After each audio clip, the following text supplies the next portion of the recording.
नमस्कार मित्रों, एक बार फिर मैं आपके सामने एक नया टॉपिक राजस्थान जीके का लेके आया हूँ। जिस टॉपिक का नाम है राजस्थान की लोक गायन शैलियाँ। बहुत ही इम्पोर्टेंट एक प्रश्न कोई सा भी अब एग्ज़ाम देख लेना, यहाँ से पूछा जाता है। छोटा सा टॉपिक है, 10 से 12 मिनट का टॉपिक है, लेकिन प्रश्न 1 से 2 प्रश्न आपके तैयार हो जाएंगे। तो मैं आपको वही टॉपिक डिस्कस करवा रहा हूँ फटाफट, जिससे कि आपके क्वेश्चन सबसे ज़्यादा यहाँ से बनते हैं। क्योंकि आपको पता है बूंद बूंद से घड़ा पड़ता है, तो एक एक क्वेश्चन इंपॉर्टेंट है जिस भी टॉपिक से आए। उम्मीद कर रहा हूँ जितने मैंने अब तक क्लासें ली हैं राजस्थान जीके की, काफ़ी अच्छी लगी होंगी आप सभी को, सब चीज़ें आपकी क्लियर हो रही होंगी। और लगातार आने वाले समय के अंदर जल्द ही रीट की मैथ की क्लास स्टार्ट आपको करवा देंगे। तो इंतज़ार कर रहे हैं काफ़ी बच्चे की मैथ की क्लास स्टार्ट नहीं हुई है, करवाएंगे, ज़रूर करवाऊँगा, क्योंकि मैथ का ही टीचर हूँ, स्पेशली मैं मैथ की। तो जैसे लॉकडाउन था तो लॉकडाउन में स्पेशल मैंने राजस्थान जीके की क्लास चलाई थी आप सभी के लिए, और आई होप आपने खूब मज़ा भी लिया होगा इस क्लास का। चलिए शुरू करते हैं।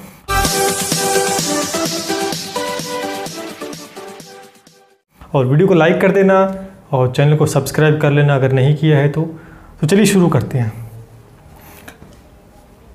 देखिए, राजस्थान की लोक गायन शैलियाँ, अगर रटाफिकेशन के ऊपर जाएंगे, रटेंगे कि चीज़ों को तो भूल जाएंगे एग्जाम के अंदर, रटना नहीं है। एक ट्रिक, छोटी सी ट्रिक मैंने बनाई है, आप देखेंगे समझेंगे इस ट्रिक को, बताना कैसी लगी आपको कि लोक गायन शैलियाँ कौन कौन सी, पहले तो आपको ये पता होनी चाहिए, फिर उनके बाद में डिटेल में हम डिस्कशन करेंगे। तो मैंने एक ट्रिक बनाई कि मांड मांगने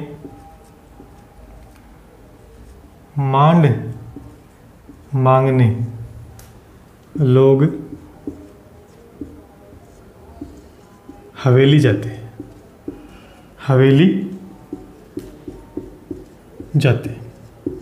हो जाएगी ट्रिक याद। ये ट्रिक किसकी है भैया? ये ट्रिक आपकी लोक गायन शैलियाँ कौन कौन सी आपको याद रखनी है। तो ये ट्रिक मैंने बनाई है लोक गायन शैलियों, किसकी है कि कौन कौन सी लोक गायन शैलियाँ हैं। ठीक है, कि मांड मांगने लोग हवेली जाते हैं। ट्रिक बिल्कुल आसान है, याद हो जाएगी। इसका मतलब कौन सी आ गई कि पहली जो शैली आ गई है वो आ गई है मांड गायन शैली, मांड गायन शैली, कोई दिक्कत नहीं। दूसरी इस मांग से मांगणियार शैली, मांगण यार, या मांगणी भी लिख सकते हो, मांगणियार भी लिख सकते हो। ठीक है, एक ही बात है। ठीक है, इस लय से आपको लिखना है लंगा शैली। ठीक है, लंगा शैली ये लोक गायन शैली है। इस हवेली से हवेली ही रहेगा, हवेली। और इस जैसे क्या लिखोगे आप? ठीक है, मांड गाय की आ गई, और ये आपकी कौन सी आ गई है? जैसे नहीं, तैसे। ठीक है, तैसे, तालबंदी शैली। ठीक है, इंपॉर्टेंट तो सारी है, लेकिन जो प्रश्न पूछा जाता है वो इस मांड गायन शैली से आपसे प्रश्न पूछा जाए। तो पहले तो आपको ये याद रखना नहीं पड़ा कि मांड कि गायन शैलियाँ कौन कौन सी है। याद हो जाएगी कि मांड मांगने लोग हवेली जाते हैं, तो मांड गायन शैली, मांगने से मांगणियार शैली, लंगा शैली, हवेली, खुद हवेली नाम हो गया इसमें, और तय से होगी तालबंदी शैली। कितनी होगी? 1 2 3 4 5। तो आपकी राजस्थान के लोक गायन शैली कितने प्रकार की? 5 प्रकार की है। हो जाएगा, ठीक है।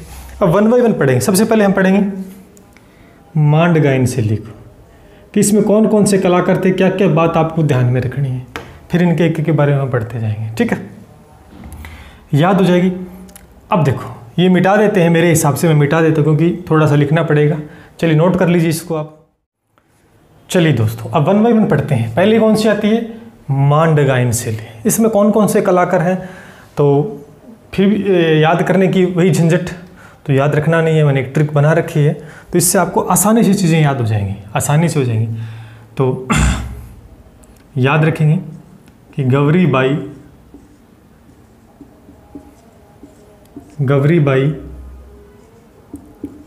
बेगम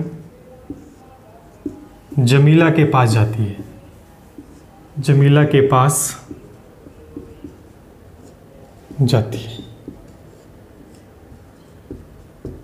इतनी ट्रिक याद हो जाएगी ना, सीधी सी है कि गवरी बाई बेगम जमीला के पास जाती है।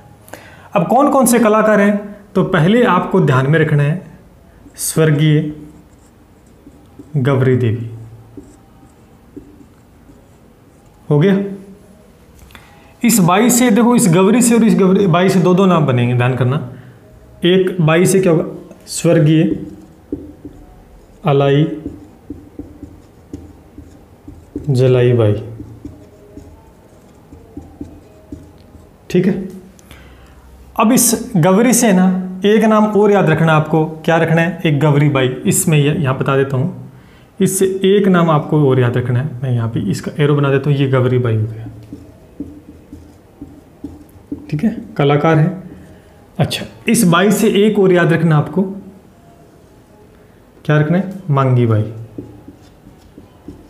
मांगी बाई। फिर इस बेगम से क्या याद रखो, इस बन्नो बेगम, ठीक है,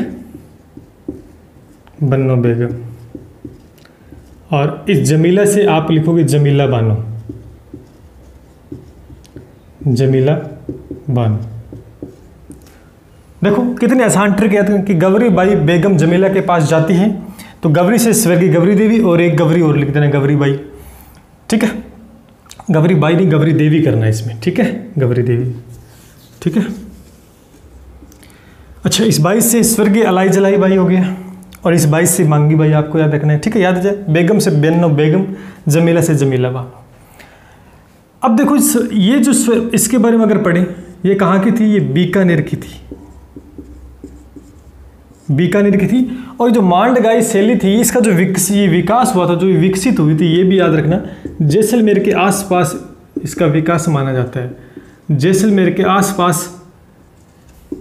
आसपास इसका विकास माना जाता है। तो स्वर्गीय गवरी देवी थी, बीकानेर की थी। कैसे याद रखो, स्वर्गीय गवरी देवी, इसके आगे बाई है, इस बै से बीकानेर, और इसके पास वाली जो स्वर्गीय अलाई जलाई, ये भी बीकानेर की, याद रखना, ये भी बीकानेर की है।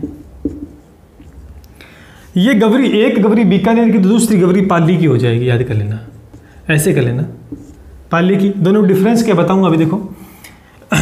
फिर ये जो मांगी बाई है, मांग बाई लिख दी क्या, मांगी बाई, ये आपकी हो जाएगी, ये पाली की, ये उदयपुर की हो जाएगी आपकी, ठीक है।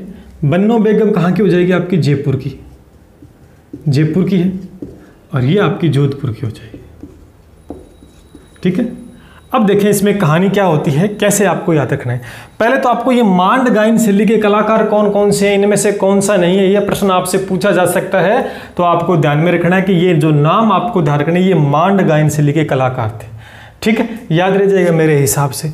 चलिए, जो ये गवरी बाई थी, ये विधवा थी, क्या थी, विधवा थी। कृष्ण भक्ति में इतना लीन हो गई थी, इसलिए इसे वागड़ की मीरा के नाम से जाना जाने लगा। वागड़ की मीरा, इसे क्या कहते थे, वागड़ की मीरा। तो वागड़ की मीरा के नाम से जानते थे। तो ये आपको ध्यान में रखना है। इस गवरी, पाली की गवरी बाई थी, इसको नहीं जानते हैं। जो बीकानेर की थी, बीकानेर की थी, इसको वागड़ की मीरा के नाम से जानते हैं। तो याद रखना, ये विधवा थी, कृष्ण भक्ति के कारण इसे वागड़ की मीरा कह जाने। दूसरी स्वर्गीय अलाई जलाई बाई है, पधारो हमारा देश। ये जो गाना गाया था, ये अलाई जलाई बाई ने ही गाया था, जो पधारो हमारा देश, पधारो हमारा देश, जो अपने राज्य को सुशोभित करता है। ये गीत पधारो हमारा देश, ये किसने गाया था, अलाई जलाई बाई ने गाया था। और 2012 में इसकी मृत्यु के बाद में इसको राजस्थान रत्न से सम्मानित किया गया था। बस बाकी इनके बारे में बस इतना ध्यान रखना कि ये कहाँ की थी बस। लेकिन मैंने प्रश्न पूछेंगे, ये इंपॉर्टेंट है, ये इंपॉर्टेंट है, ये इंपॉर्टेंट है। और आज तक यही प्रश्न पूछे गए और बाकी कुछ भी नहीं पूछे गए। ध्यान रखना इस बात को, ठीक है। तो ऐसे डेप्थ में चीज़ें बार बार डिस्कस नहीं करनी है, वही चीज़ डिस्कस करें जो एग्जाम पॉइंट ऑफ व्यू से काफ़ी इंपॉर्टेंट है। तो मांड गायन शैली के कलाकार कौन से और कहाँ के थे, और एक दो बात इनके बारे में ध्यान आपको रखनी है। हो जाएगा यार, ठीक। अब चलते हैं नेक्स्ट, कौन थी, मांगणियार शैली। दोस्तों अगर वैसे देखा जाए तो जो मैंने स्टार्ट में करवाया था प्रश्न, तो आपका मांड गायन शैली से ही बनेगा।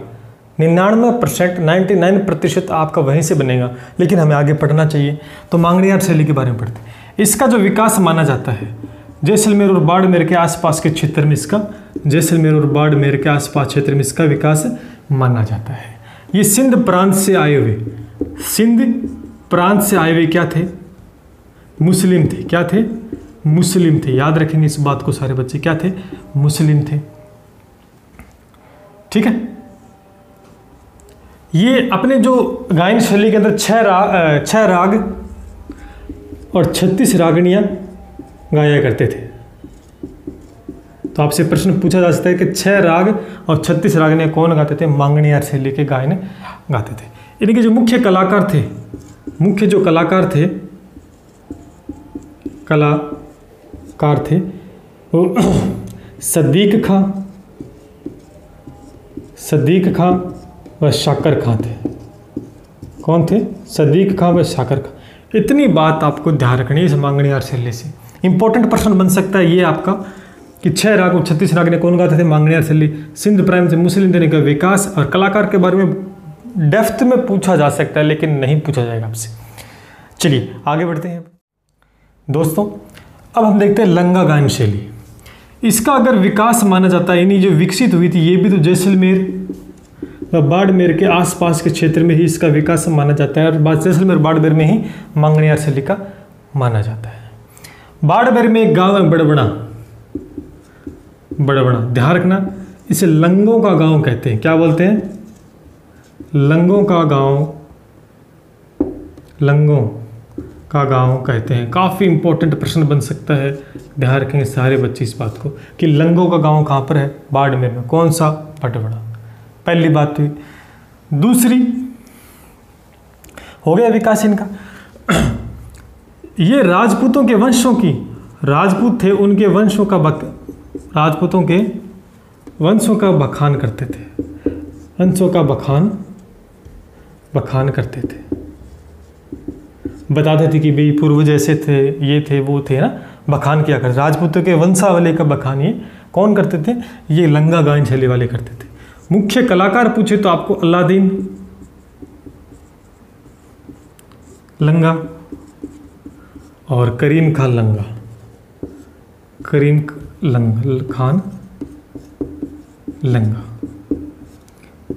हो जाएगा। इंपॉर्टेंट क्या है? बड़बड़ा गांव इंपॉर्टेंट है। राजपूतों के वंशों का बखान कौन करते थे? लंगा गायन शैली वाले करते थे। कलाकार काफ़ी डेप्थ में आरएस वगैरह में पूछा जा सकता है, बट आपके नॉर्मल एग्जाम में नहीं पूछा जाएगा। चलिए आगे बढ़ते हैं। चलिए दोस्तों, 2 और बच गए हैं। तालबंदी। तो इसका जो विकास माना जाता है, जो विकसित हुई थी, ये सवाई माधोपुर के आसपास मानी जाती है। सवाई माधोपुर के आसपास इसका विकास माना जाता है। कवियों के जो कवि थे, पुराने कवियों का बखान ये किया करते थे। बस विशेष बात नहीं, मैंने बार बार बता रहा हूँ। अभी देखो एक और है, ये नाथ द्वारा के अंदर थी। नाथ द्वारा में विकसित हुई थी राजसमंद में। बस खेल खत्म हो गया। ये लोक गायन शैलियाँ थी।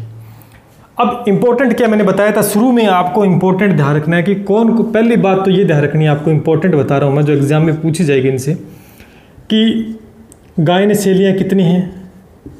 गायन शैलियाँ 5 है। कौन कौन सी? मैंने बताया था, मांड गायन शैली, मांगणियार है, लंगा है, तालबंदी, हवेली आ गई। 5 है, ये इंपॉर्टेंट है।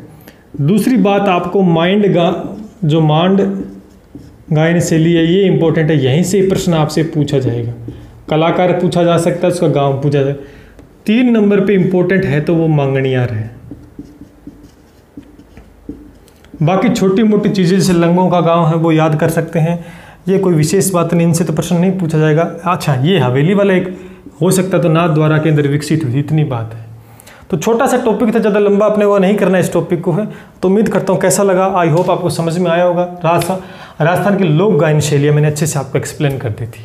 जो इंपॉर्टेंट है मैंने बता दिया आपको, यही पढ़ के जाना और यही एग्जाम में देखने को मिलेगा, अदरवाइज कुछ भी नहीं आने वाला।